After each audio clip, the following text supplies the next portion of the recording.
Europe 1 Matin.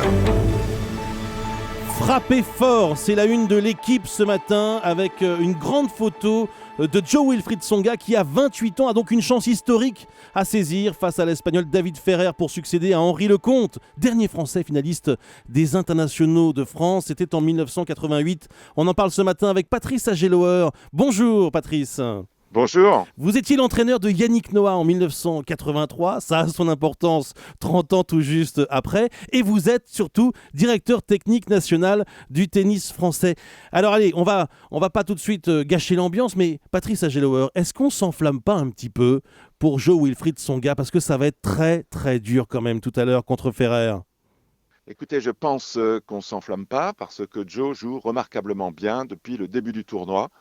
Et c'est vrai qu'il a sa chance. Alors, en face, il faut respecter. Ferrer, c'est un grand champion. Ferrer, c'est un très, très bon joueur de terre battue. C'est un accrocheur. C'est quelqu'un qui, comme Joe, depuis le début du tournoi, n'a pas perdu un set. C'est quelqu'un qui est vraiment capable de faire un match exceptionnel. Quelqu'un qui, vraiment dans les conditions comme celles qu'on connaît en ce moment, c'est-à-dire ici avec le public qui est complètement acquis à la cause des Français, puis à la cause de Joe, ça sera vraiment une expérience importante pour lui, bien sûr, mais c'est quelqu'un de solide et ça sera certainement un match très très dur. Oui, quand je dis il ne faut pas s'enflammer, c'est je rappelle par exemple une phrase de Yannick Noah il n'y a pas si longtemps, c'était il y a quelques jours, le 23 mai, lorsqu'on lui demandait si il y aurait un successeur à son fameux sacre, donc 30 ans après, il a répondu « Pas maintenant, pas cette génération ». Ah, c'est un petit signe quand même.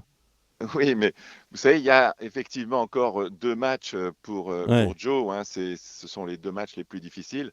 Mais je pense que Yannick n'avait probablement pas vu Joe jouer comme il joue là en ce moment. Et le voir évoluer de cette manière-là et voir son dernier match là contre Federer, eh bien oui, on y croit quand on le voit jouer comme ça. On se dit que c'est possible.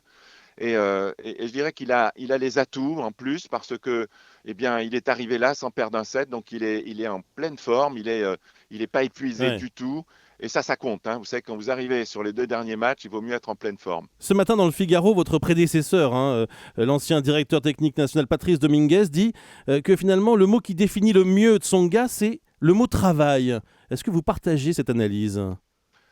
Il y a travail et talent, parce que il est talentueux, parce que c'est quelqu'un qui a à la fois un très très beau jeu, un très très beau service, un coup droit qui est vraiment extrêmement efficace.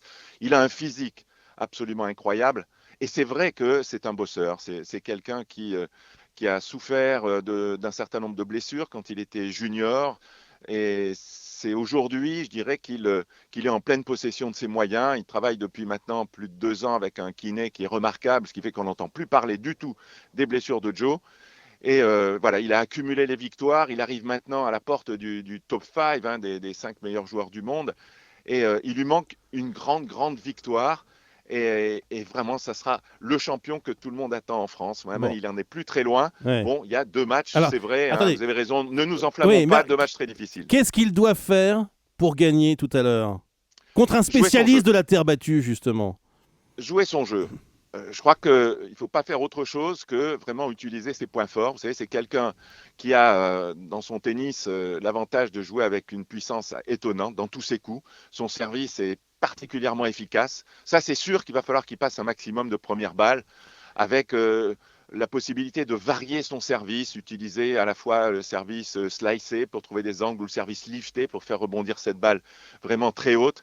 Vous savez, contre un joueur comme Ferrer qui est un petit gabarit et qui est quelqu'un qui aime prendre la balle très très tôt, justement, il faudra le repousser. Il faudra faire en sorte de réussir à ce qu'il recule, ce qui n'est pas toujours évident parce que c'est un joueur qui est extrêmement rapide, très très véloce, qui peut vraiment vous prendre de vitesse.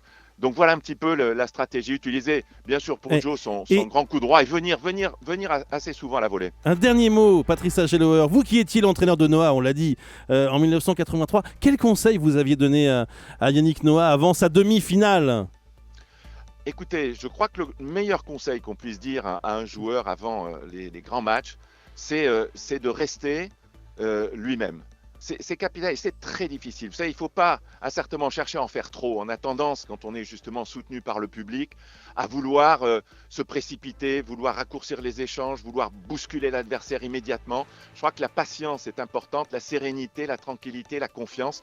Tout ça, ce sont des atouts qui sont déterminants dans la victoire. Vous savez, ça se joue des fois à 1 point ou 2. Ces points-là, il faut être fort, il faut être serein et surtout ne pas s'exciter.